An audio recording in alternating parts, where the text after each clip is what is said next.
प्रिय छात्रों, प्यारे भैया बहनों, मैं रामेश्वर तिवारी, प्राचार्य सरस्वती शिशु मंदिर जयंत। हम लोग 11th में बायोलॉजिकल क्लासिफिकेशन यानी जीव जगत का वर्गीकरण इस चैप्टर के अंतर्गत अध्ययन कर रहे हैं। इसमें पूर्व में हम लोगों ने 2 किंगडम क्लासिफिकेशन तक देखा था। क्लासिफिकेशन का हम लोगों ने इतिहास, हिस्टोरिकल बैकग्राउंड ऑफ क्लासिफिकेशन और 2 kingdom classification proposed by Carolus Linnaeus यहाँ तक देख लिया था। इसके आगे इसी में है 3 किंगडम क्लासिफिकेशन। 3 किंगडम क्लासिफिकेशन 3 जगत वर्गीकरण। हालांकि आपके कोर्स में 3 जगत वर्गीकरण, 4 जगत वर्गीकरण है नहीं, पर थोड़ा सा जानेंगे क्योंकि जानना चाहिए।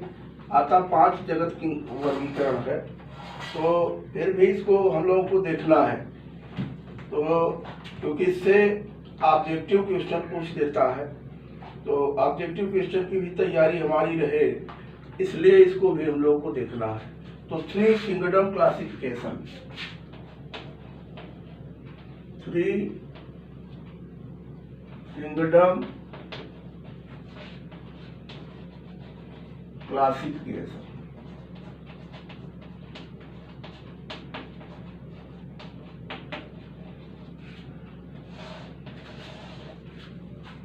तीन जगत वर्गीकरण ये हीकल, अर्नेस्ट हीकल के द्वारा, अर्नेस्ट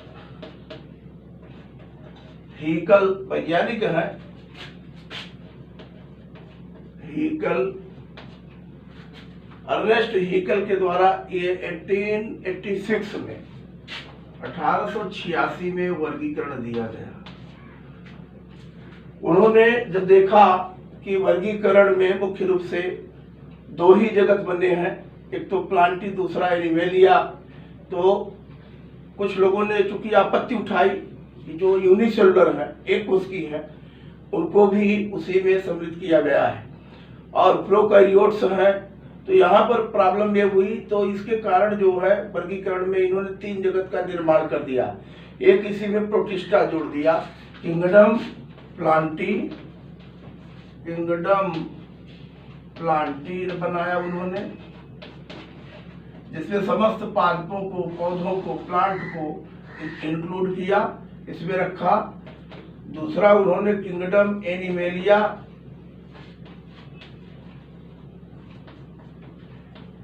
किंगडम एनिमेलिया बनाया, जिसमें पूरे जंतुओं को सम्मिलित किया जो मल्टीसेलुलर थे।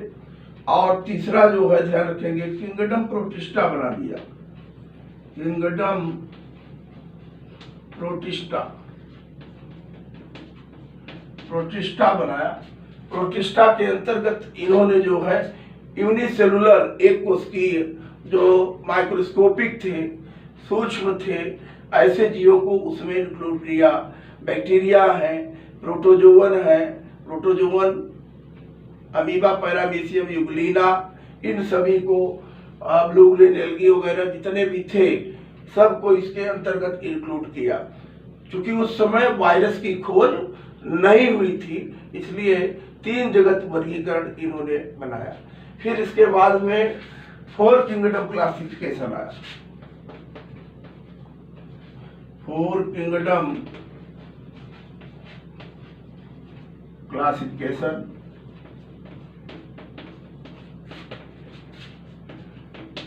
4 जगत वर्गीकरण, 4 जिसमें जगत का निर्माण किया गया। इस वर्गीकरण को सबसे पहले कोपलैंड ने, इसने कोपलैंड, HF कोपलैंड, HF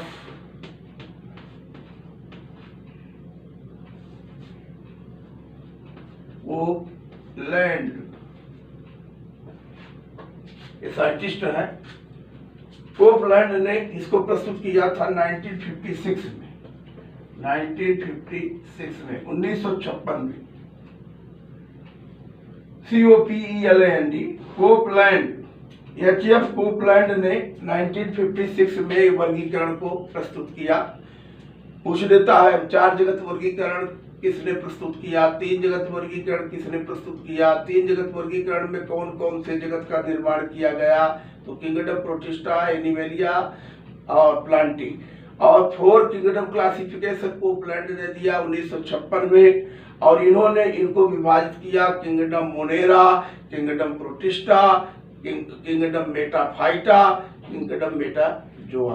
तो किंगडम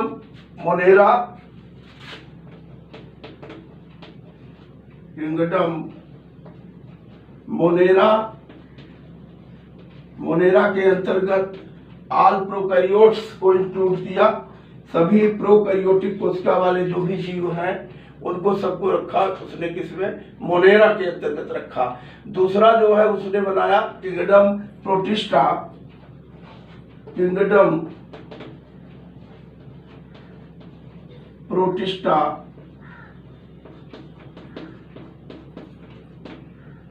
ये यूकैरियोटिक कोशिका वाले हैं, परंतु कैसे हैं, यूकैरियोटिक कोशिका वाले जितने भी हैं जो एक कोशिकी हैं, यूनिसेलुलर हैं, उनको इसके अंतर्गत इंक्लूड किया।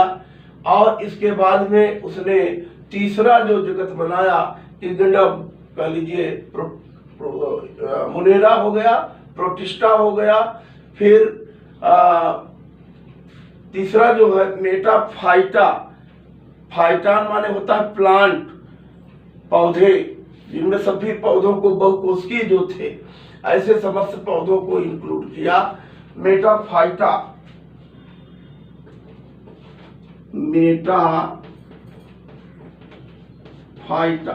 HYT, समस्त जो पौधे थे उनको इंक्लूड कर लिया।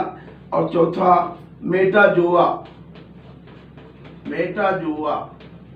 तो इस तरीके से मेटाजोआ के अंतर्गत समस्त जो यूकैरियोटिक कोशिका वाले एनिमल थे, जंतु थे, उन सबको इंक्लूड किया। कैसे थे, मल्टीसेलुलर थे, बहुकोशिकीय थे। ये दिमाग में बात आपके रहनी चाहिए। तो इस तरीके से ये 3 जगत 4 जगत बनाए गए वर्गीकरण के। आपके सिलेबस में है 5 किंगडम क्लासिफिकेशन, 5 जगत वर्गीकरण। तो 5 किंगडम क्लासिफिकेशन को हम लोगों को देखना है, महत्वपूर्ण है।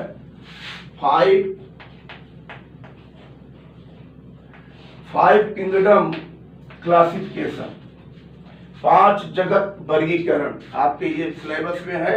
और इसको किसने दिया था, 5 जगत, जो 5 जगत बनाए गए, चूंकि इसमें भी अभी स्थिति 4 जगत के अंतर्गत विभाजन में खास तौर पर फंजाई, कवक, जो कि ऑटोट्रॉफ्स नहीं है, हेटेरोट्रॉफ्स हैं, ये पैरासिटिक हैं, परजीवी, और ये सेप्रोफिटिक हैं, मृतोपजीवी हैं। इनको अभी भी स्थान नहीं प्राप्त हुआ था, इसलिए 5 जगत वर्गीकरण का निर्माण किया गया। और ये 5 जगत वर्गीकरण जो दिया गया, किसके द्वारा दिया गया, आर.एच. व्हिटकर,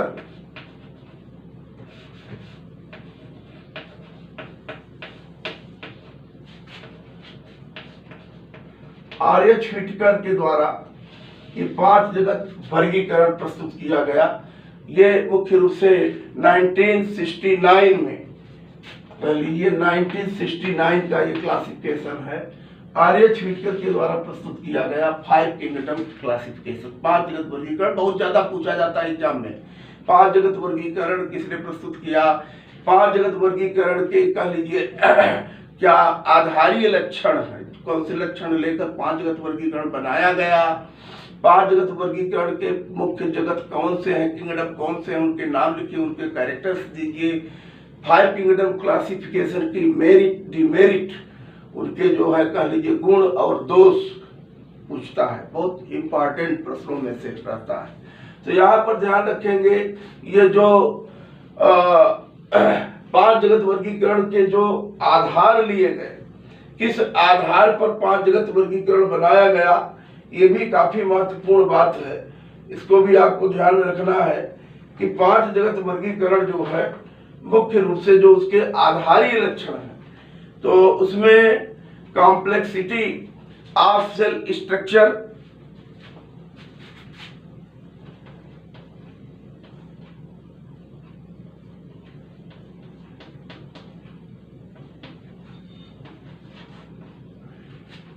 कॉम्प्लेक्सिटी यानी उसकी कह लीजिए कि जटिलता देखी गई किस तरीके से, बेस जो आधार लिए गए, तो कोशिका संरचना सेल स्ट्रक्चर,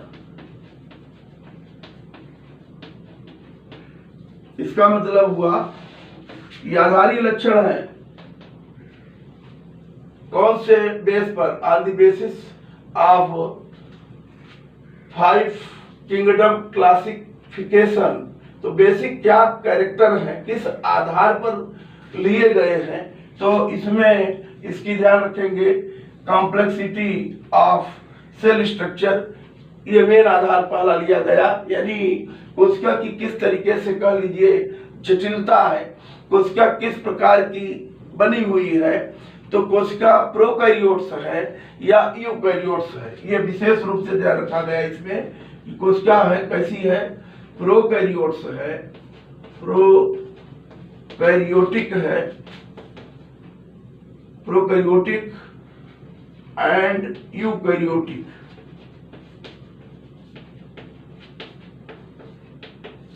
कोशिका कैसी है, प्रोकैरियोटिक है और यूकैरियोटिक, दोनों बातों को ध्यान में रखा गया। क्या है वो, किस आधार पर लेकर चलेंगे, उसका प्रोकैरियोट्स है यार, एंड यूकैरियोट्स का लिए या और लगा दीजिए, थोड़ा प्रोकैरियोट है थोड़ा यूकैरियोट, तो यूकैरियोट बहुत जगह आएगा, इसलिए प्रोकैरियोट और यूकैरियोट का कैरेक्टर लिया गया सेल स्ट्रक्चर के अंतर्गत, ऐसा कर लीजिए।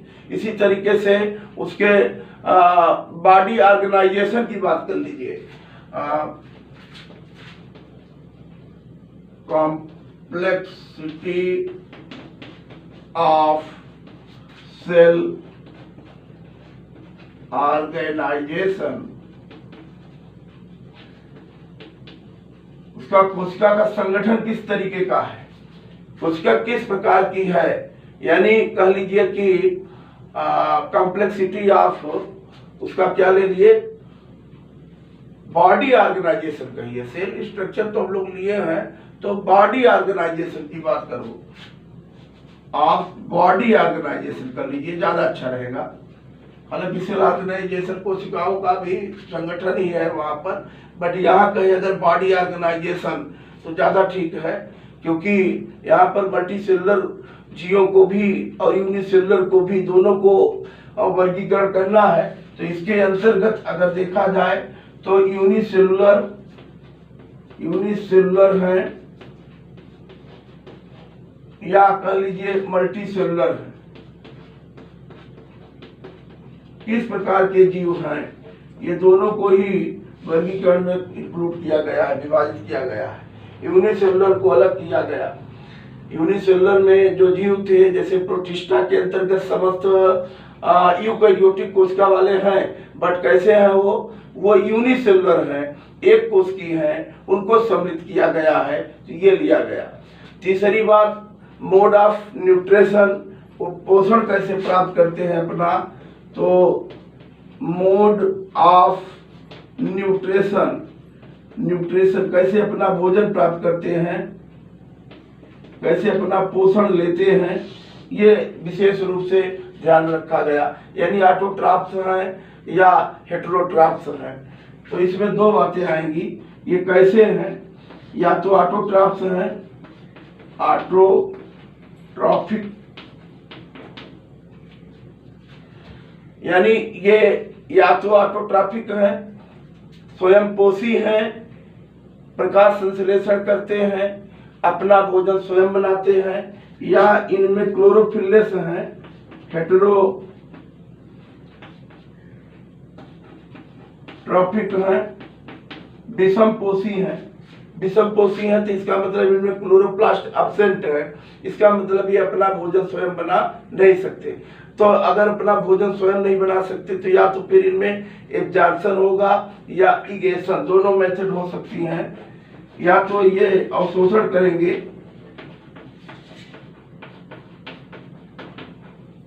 एब्जॉर्प्शन करेंगे, या फिर इसके अलावा ये क्या करेंगे, इनगेशन, अंतर्ग्रहण जिसको बोलते हैं, इनगेशन।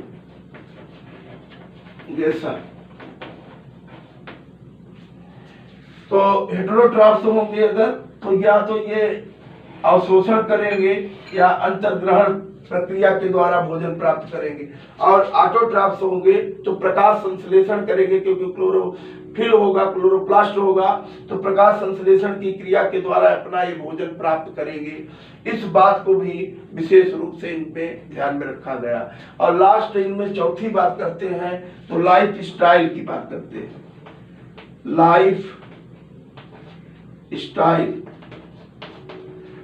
स्टाइल जीवन शैली उनकी कैसी है, किस प्रकार का वो जीवन जीते हैं, यानी ये या तो प्रोड्यूसर होंगे, उत्पादक होंगे, या कंज्यूमर होंगे, या ये क्या होंगे, डिकम्पोजर होंगे। तो प्रोड्यूसर होंगे,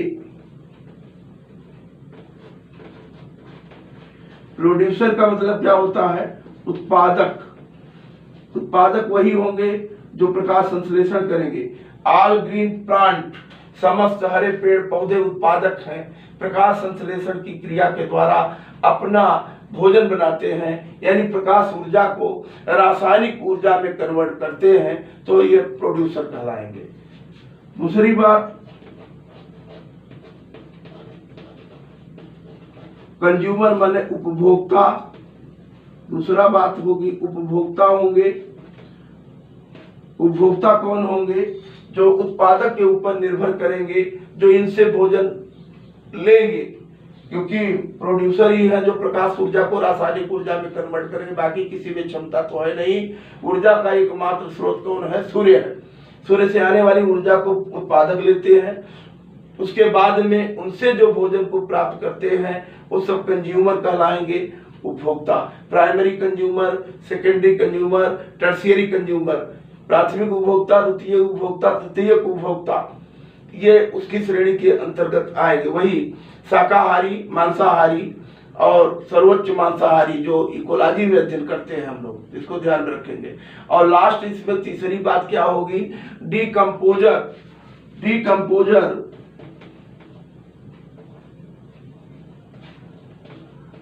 डिकम्पोजर्स माने कौन होंगे, अपघटक। इनको क्या बोल सकते हैं आप, अपघटक कहेंगे, जो डिकम्पोज करेंगे, जो विघटित करेंगे। इनकी सबकी मृत्यु के उपरांत प्रोड्यूसर और कंज्यूमर्स की, यानी जितने भी जीव हैं उनकी जब मृत्यु हो जाती है तो उसके बाद ये क्या करते हैं, उनको सड़ा गला देते हैं, विघटित कर देते हैं। तो इस आधार पर उन्होंने 5 जगत का निर्माण किया। कौन कौन से 5 जगत हैं जो आर्यच व्हिटकर के द्वारा दिए गए हैं, वो 5 जगत हैं। पहला है kingdom Monera,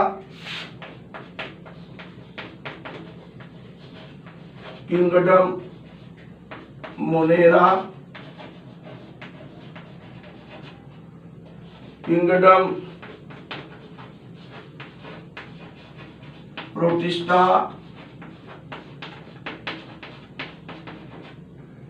kingdom Plantae, kingdom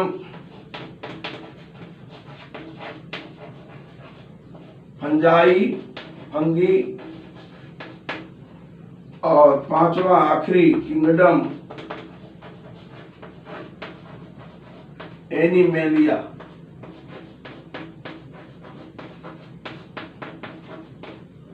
जंतु जगत, मोनेरा जगत, प्रोटिस्टा जगत, पादप जगत, कवक जगत और एनिमेलिया यानी जंतु जगत।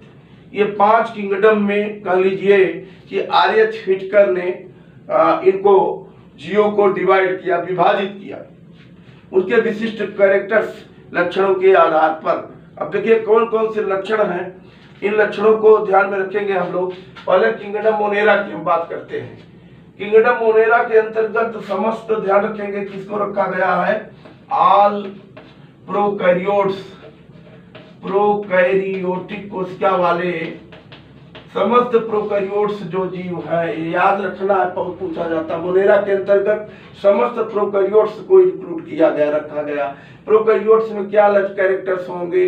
तो प्रोकैरियोट्स आप जानते हैं, ये चाहे यूनिसेलुलर होंगे या मल्टीसेलुलर ऑर्गेनाइजेशन की बात करेंगे, चाहे एक कोशिकीय होंगे या बहुकोशिकीय, परंतु कैसे होंगे? सभी प्रोकैरियोटिक कोशिका वाले होंगे। प्रोकैरियोट कोशिका में जो न्यूक्लियस होता है वो वेल डेवलप नहीं होता है, पूर्ण विकसित नहीं होता है, इंसिपिएंट न्यूक्लियस होता है।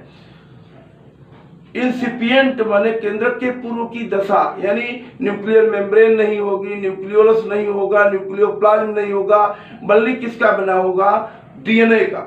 हिस्टोन प्रोटीन भी नहीं होगी, जिसको जीनोफोर बोल लेते हैं या जिसको न्यूक्लियाइड कहते हैं, तो उसका बना होगा केवल। तो यहाँ पर ध्यान रखेंगे, पूर्ण विकसित केंद्रक का अभाव होगा, डबल मेम्ब्रेन स्ट्रक्चर नहीं होगी, mitochondria, chloroplast, endoplasmic reticulum, Golgi bodies are absent, ये सब क्या होंगे? नहीं पाए जाएंगे, अनुपस्थित होंगे उसमें। ये भी काफी महत्वपूर्ण बातें हैं जिनको आपको ध्यान में रख लेना है। इसके अलावा किंगडम मोनेरा के अंतर्गत क्या कैरेक्टर देखने के लिए आपको मिलेंगे? इसके अंतर्गत ध्यान में रखेंगे, कोशिका भित्ति नहीं पाई जाएगी, अगर पाई जाएगी, कुछ में पाई जाती, जैसे बैक्टीरिया है तो वो म्यूकोपेप्टाइड की बनी होती है, सेलुलोज की बनी नहीं होती है, काफी महत्वपूर्ण है। ये ऑटोट्राफ्स होंगे और हेटेरोट्राफ्स होंगे, या तो ये स्वयं पोषी होंगे या विषम पोषी होंगे। प्रोकैरियोट्स हैं, पर ध्यान में, दिमाग में बात रहे, अगर इनमें कह लीजिए इसके अलावा अगर देखा जाए कि इनमें प्रचलन के लिए फ्लैजिला या सिलिया पाया जाता है, अगर फ्लैजिला या सिलिया पाया जाता है, जैसे बैक्टीरिया में रहता है, बैक्टीरिया है, दिमाग में एक बात पिक्चर आपके बैठ जानी चाहिए, ये बैक्टीरियल सेल है, यहाँ पर इसका देखेंगे तो ये जो न्यूक्लियस है तो केवल ओनली किसका बना होता है? डीएनए का, ये ओनली डीएनए का बना होता है, जिसको न्यूक्लियाइड बोलते हैं।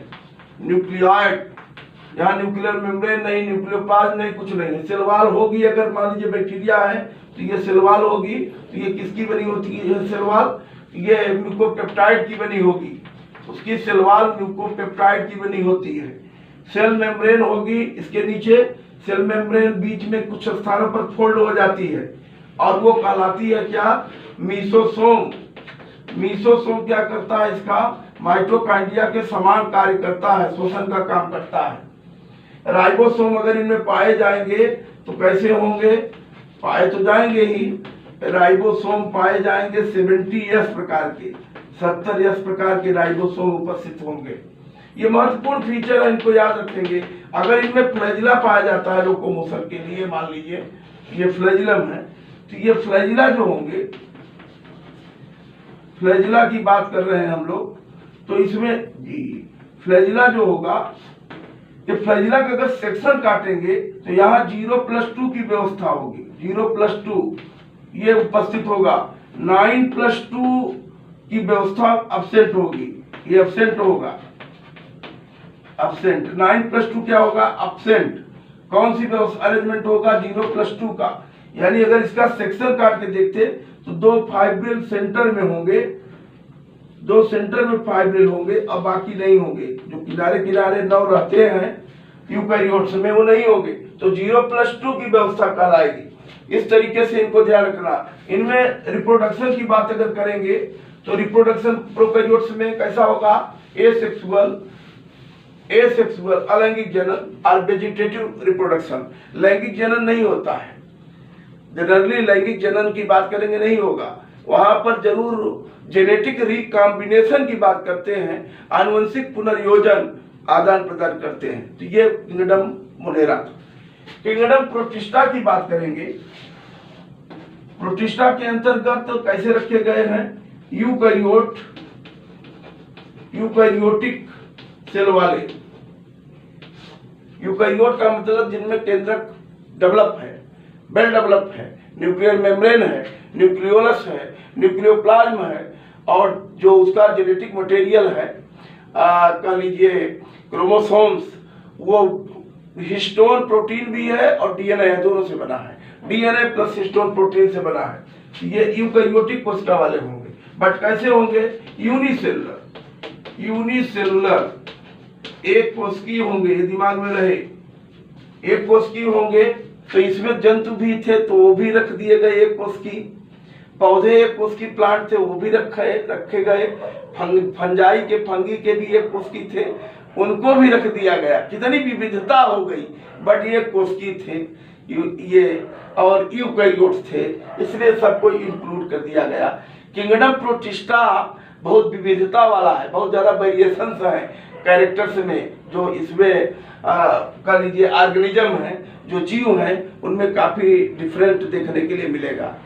क्योंकि कोई ऑटोट्रॉफ होगा भोजन बनाएगा, जैसे एल्गी होगा जो प्लांट का वो भोजन बनाएगा, फंजाई वाला ग्रुप का होगा वो सैप्रोफिटिक कैसा होगा पैरासिटिक होगा, और एनिमेलिया का होगा वो भी हेटेरोट्रॉफ्स होगा। तो बड़ा विविधता हो गई। यूग्लिना अमीबा ये भी रखे गए, क्लेमाइडोमोनास जो कि एक कोशिकीय शैवाल है उनको भी इसी में इंक्लूड कर दिया गया। इसी तरीके से इसी में कह लीजिए कि अमीबा, पैरामीशियम, यूग्लिना, फंजाई के भी मेंबर ईस्ट जैसे एक कोशिकीय है उसको सबको इंक्लूड कर दिया गया, यानी वेरिएशन हो गया। इसको डस्टबिन ऑफ क्लासिफिकेशन, वर्गीकरण का कूड़ादान कहते हैं। पूछ देता है कि नंबर में ऑब्जेक्टिव में, वर्गीकरण का कूड़ादान है। तो ये ध्यान रखेंगे। ये कैसे होंगे बता दिया गया। स्वयंपोषी भी हो सकते हैं, विषमपोषी भी हो सकते हैं, ऑटोट्रॉफ्स और हेटेरोट्रॉफ्स हो सकते हैं, पैरासिटिक हो सकते हैं, परजीवी हो सकते हैं, यूनिसेलुलर होंगे, सब एक कोशिकीय होंगे, यूकैरियोटिक कोशिका वाले होंगे, रिप्रोडक्शन एसेक्सुअल, सेक्सुअल, वेजिटेटिव तीनों प्रकार का चलन देखने के लिए मिलेगा इनमें। तो इनको आपको ध्यान में रखना है, काफी महत्वपूर्ण है ये भी, इसलिए किंगडम प्रोटिस्टा को ध्यान में रखेंगे। बट ये दिमाग में आपको रहे कि इसमें एक कोशिकीय शैवाल भी रखा गया, जैसे क्लेमाइडोमोनास है। क्लेमाइडोमोनास में क्लोरोप्लास्ट होगा, हरे से बना दे, ये क्लोरोप्लास्ट होगा उसमें ऐसा कप से, ये न्यूक्लियस होगा यहाँ बीच में, यहाँ पर पायरिनोइड्स होंगे, यहाँ पर जो है फ्लैजिलम भी रहेगा, ये सेलवाल होगी, सेलुलोज की बनी हुई सेलवाल होगी। तो ये प्लांटी के कैरेक्टर इसमें आ जाएंगे। ईस्ट को देखेंगे, इसके अलावा अमीबा को जैसे देख लें, पैरामीशियम को देख लें, पैरामीशियम को देखे जैसे है, तो ये 9+2 की व्यवस्था इनके सीरिया में मिलेगी। 9+2 इसको काटेंगे तो 9+2 की व्यवस्था मिलेगी।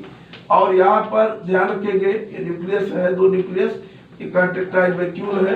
यहाँ रचना वर्णन नहीं करना है, ध्यान रखना है। इसका केंद्रक बेल डेवलप होगा, well develop nuclear membrane, nucleolus, nucleoplasm ये सब उपस्थित होंगे। बट ये हेटेरोट्रॉफ्स विषमपोषी होगा, अपना भोजन खुद नहीं बना सकता है। इसी तरीके से ईस्ट होगा, ईस्ट में ध्यान रखेंगे ये भी ईस्ट माने कवक, बेल डेवलप न्यूक्लियस तो होगा, बट इसमें अगर देखा जाए तो यहाँ पर ध्यान में रखेंगे सेलवाल इसकी होगी, म्यूकोपेप्टाइड की नहीं बल्कि फंगस सेलुलोज काइटिन की बनी होगी। फंगस सेलुलोज यानी काइटिन की बनी होगी, सेलुलोज यहाँ नहीं है, ध्यान रखना। और ये भी मृतोपजीवी है, सैप्रोफिटिक है। तो कहने का मतलब यहाँ पर बहुत ढेर सारी विविधताओं को लिए हुए है। फ्लैजिलम में इनके असीरिया में 9+2 की व्यवस्था होगी, क्योंकि ये यूकैरियोटिक कोशिका वाले हैं। राइबोसोम 80S प्रकार के होंगे, वहाँ 70 थे, यहाँ 80S प्रकार के होंगे। सारे कैरेक्टर का मैं उल्लेख कर दे रहा हूँ, इतना लिखा आपके बुक में भी नहीं होगा, किताब में भी नहीं होगा, आपको वो सब सारी चीजें ध्यान में रखनी है। फिर नेक्स्ट आपका आएगा किंगडम प्लांटी, पादप जगत। पादप जगत में किनको रखा गया, ऑल यूकैरियोटिक, ये कैसे होंगे, यूकैरियोटिक सेल वाले, यूकैरियोट, मल्टी सेलुलर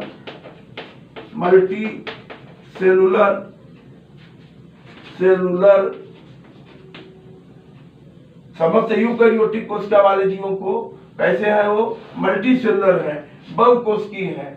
और ये कैसे हैं, ये मुख्य रूप से ध्यान रखेंगे, क्लोरोफिल इनमें प्रेजेंट है, ऑटोट्रॉफ्स हैं,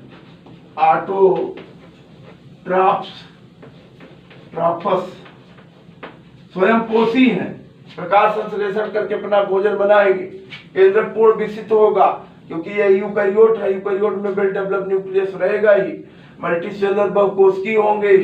या तो ये कह लीजिए कि प्लांट जो इनके हैं, पौधे जो होंगे रूट स्टेम लीफ में डिवाइड होंगे, या थैलॉइड होंगे, थैलस के समान रचना होगी, बट ये मल्टीसेलुलर होंगे और क्लोरोफिल इनमें प्रेजेंट होगा, प्रकाश संश्लेषण करेंगे, रिप्रोडक्शन ये सेक्सुअल और सेक्सुअल वेजिटेटिव तीनों प्रकार से होगा। ये ऑटोट्रॉफ्स हैं, स्वयंपोषी होंगे ये, और इनमें नर्वस सिस्टम और कह लीजिए डाइजेस्टिव सिस्टम ये सब नहीं पाया जाएगा, एब्सेंट होगा। राइबोसोम 18 प्रकार के होंगे। सिलिया फ्लैजिला अगर कहीं पर किसी में रहेगा यहाँ पर तो वो भी 9+2 की व्यवस्था के साथ, यद्यपि ये थोड़ा सा हायर है तो यहाँ पर सिलिया फ्लैजिला की बात नहीं होगी। कुछ में जो बनेंगे मान लीजिए तो वहां पर ये स्थिति देखने के लिए मिलेगी, और ये ज्यादातर फिक्स होंगे, अचल होंगे, चलेंगे नहीं, नॉन मोटाइल होंगे। कुछ एपिटिक है जलीय जो थोड़ा बहुत कह लीजिए कि स्थान चेंज कर सकते हैं, वाल बॉक्स वगैरह, रोलिंग एल्गा है, थोड़ा बहुत पानी में घूमता फिरता कह लीजिए रहता है। तो इस तरीके से ये प्लांटी के अंतर्गत इंक्लूड किए गए हैं पूरे। इसी तरीके से किंगडम फंजाई, फंजाई पादप ये जो है कह लीजिए, पहले तो पादप जगत में रखा गया था फंजाई को, जब ये 4 क्लासिफिकेशन 4 किंगडम 3 किंगडम थे, बाद में इनको अलग कर दिया गया क्योंकि ये क्लोरोफिल लेस हैं। ये chlorophyll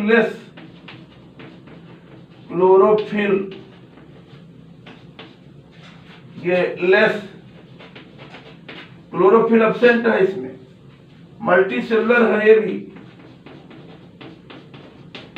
multi cellular, eukaryote,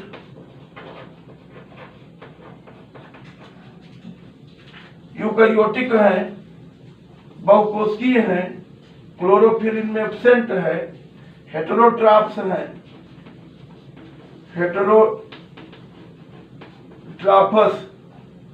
heterotrophic nutrition है इनमें, विषमपोषी, यानी या तो ये कह लीजिए कि सेप्रोफिटिक होंगे और ये पैरासिटिक होंगे, परजीवी होंगे, मृतोपजीवी, इस तरीके से इनका जो बॉडी स्ट्रक्चर होता है जो कहलाता है, ध्यान रखेंगे क्या, कवक जाल, माइसीलियम कहलाता है, ध्यान रखेंगे। कवक जाल, हाइफी एक सूत्र के लिए कवक सूत्र बोलते हैं इसको। सेलवाल इनकी कैसी बनी है, फंगस सेलुलोज की, फंगस सेलुलोज की, उसको काइटिन भी बोल सकते हैं, ध्यान रखेंगे।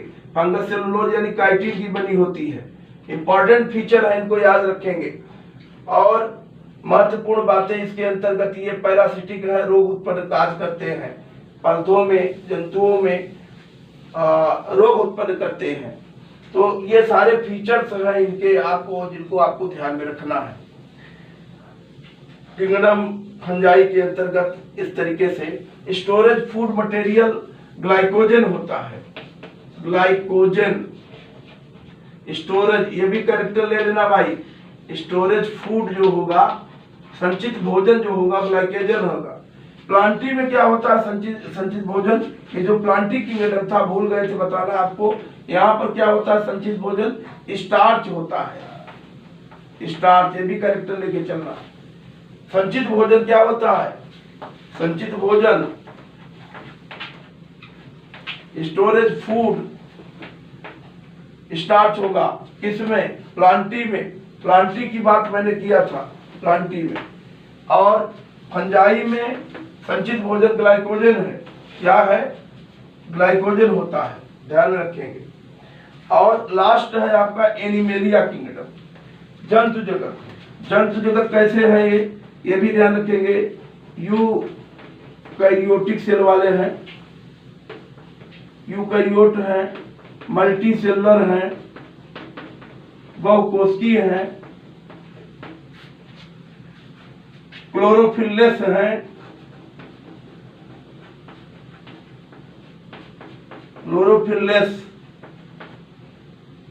क्लोरोफिल नहीं पाया जाता, यानी ये अपना भोजन खुद नहीं बना सकेंगे। सेल वॉल एब्सेंट है,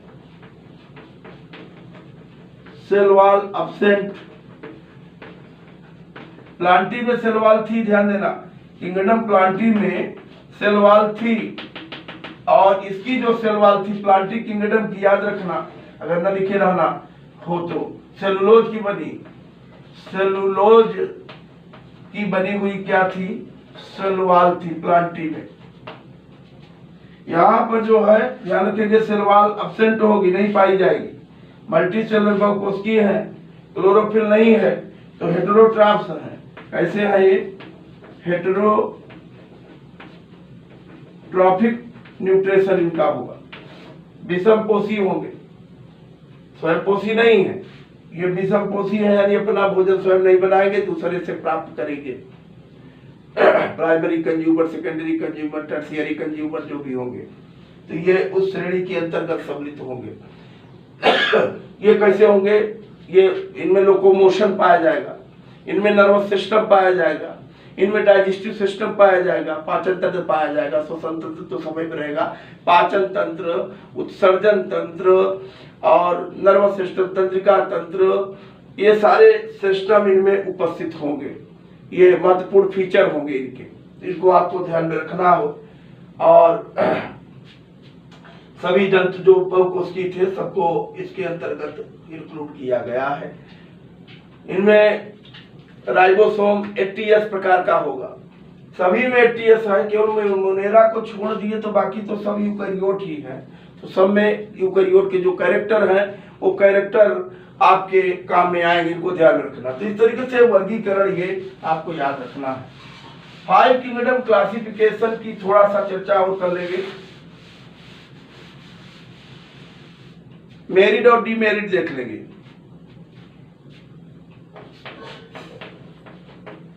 मेरिट यानी उसके गुण, मेरिट ऑफ 5 ऑफ व्हिटकर क्लासिफिकेशन और 5 किंगडम क्लासिफिकेशन जो भी लिखना हो।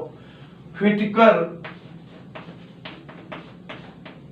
माने व्हिटकर का दिया गया वर्गीकरण था, इसलिए व्हिटकर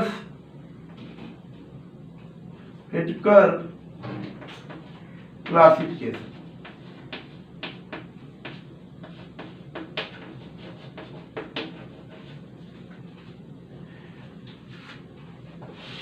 क्या गुण है, देखिए इन्होंने बहुत ही महत्वपूर्ण कार्य किया। वास्तव में देखा जाए अगर तो आर.एच. व्हिटकर ने 5 जगत जो वर्गीकरण बना दिया, जो बड़ी समस्याएं थी उसी में फंजाई को भी प्लांटी में रख दिया गया था, प्रोकैरियोट यूकैरियोट को इकट्ठा रख दिया गया था, ये सारी बहुत ढेर सारी कमियां थी। तो आर.एच. व्हिटकर ने इन समस्याओं को अलग किया। सबसे पहली बात इन्होंने प्रोकैरियोट और यूकैरियोट को अलग अलग कर दिया, सेपरेट ग्रुप ही बना दिया इनका। तो ये काफी महत्वपूर्ण को कार्य था इनका। दूसरी अगर मेरिट की बात करें इनमें, तो इन्होंने जैसे यूग्लिना है,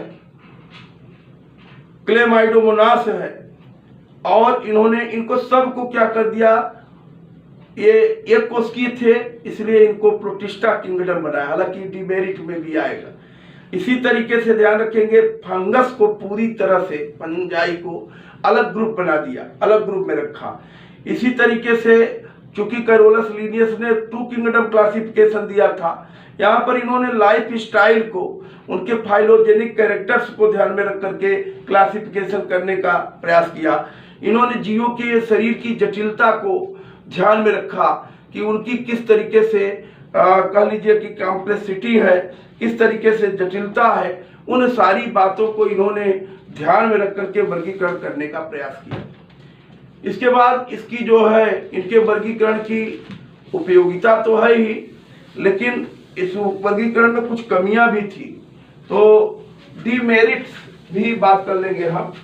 इनके मेरिट की बात किए तो डीमेरिट में सबसे बड़ा प्रोटिस्टा किंगडम को कूड़ादान बना दिया, उसमें सभी को इंक्लूड कर दिया है। सभी को इंक्लूड कर दिया मतलब प्लांटी के भी आ गए हैं, एनिमेलिया के भी आ गए और फंजाई के भी आ गए, तीनों को रख दिया, कूड़ादान बन गया। तो ये इस वर्गीकरण की सबसे बड़ी कमजोरी कहलाएगी जो इसमें रख दिया गया इस तरीके से। इसी तरीके से वर्गीकरण में वायरस को कहीं भी अभी भी स्थान नहीं दिया गया कि वायरस को कहीं कोई अलग से ग्रुप बना करके, कोई जगत बना करके इनको रखा जाए। मोनेरा प्रोटिस्टा जगत में दोनों के साथ कह लीजिए कि कुछ मोनेरा में भी और प्रोटिस्टा में भी फोटोसिंथेसिस करने वाले दोनों में ही हैं, और दोनों को अलग अलग रख दिया है।